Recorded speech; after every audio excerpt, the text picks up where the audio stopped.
Now, everyone gets the question on the spiritual path about Seva. Seva is of the nature of selfless service. But if I selflessly serve, then what happens to me? That is for a larger good, that is for collective prosperity. But what happens to my individual prosperity? So, this is the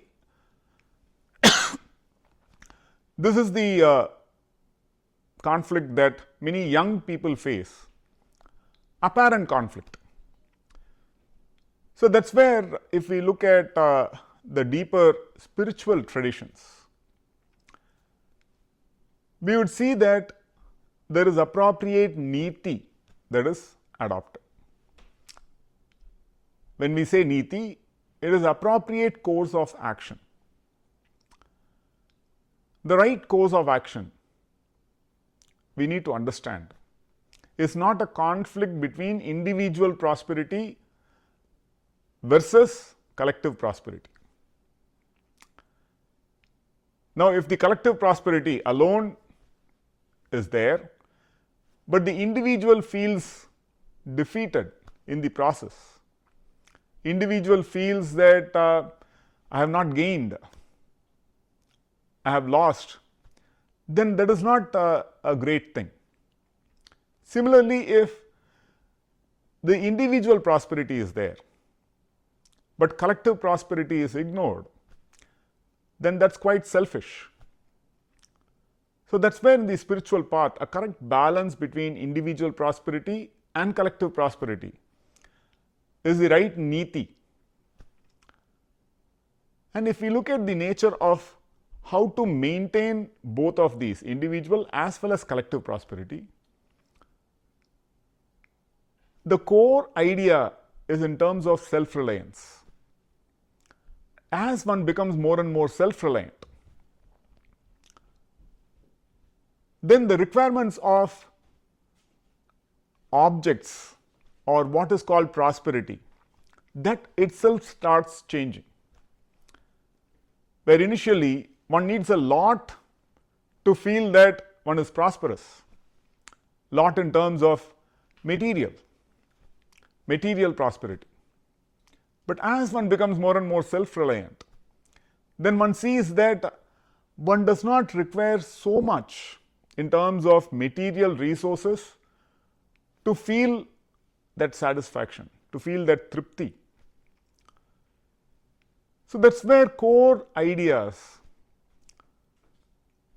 like swadharma,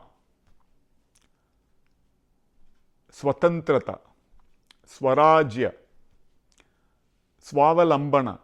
So, swa, that means that self which is reliant upon oneself, and that leads to a prosperous condition, including one's own inner prosperity as well as outer prosperity. And that growth, when it is there, then one would see that expands to a powerful contributing force in society that contributes to collective prosperity.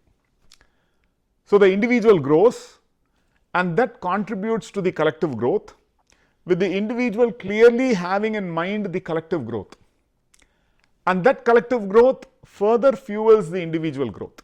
This is how we see in ancient Indian systems such great prosperity.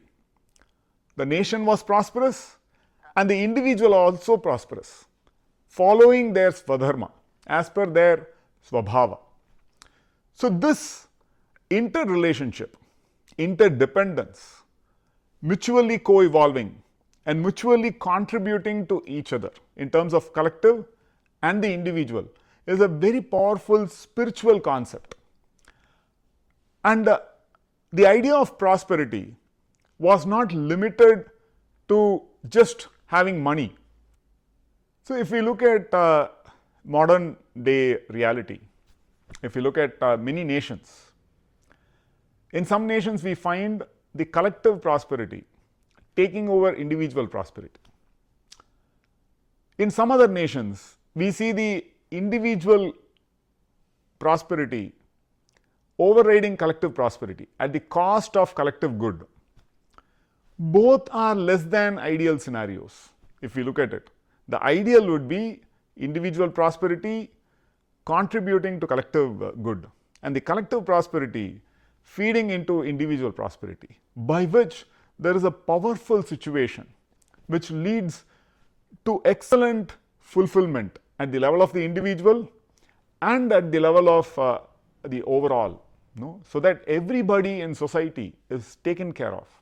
Everybody has a path to look forward to, and that fulfilling means is the true idea of spiritual growth and spiritual fulfillment. So that's where at the core, self-reliant means contributing actively to collective good. These are very important for the current times.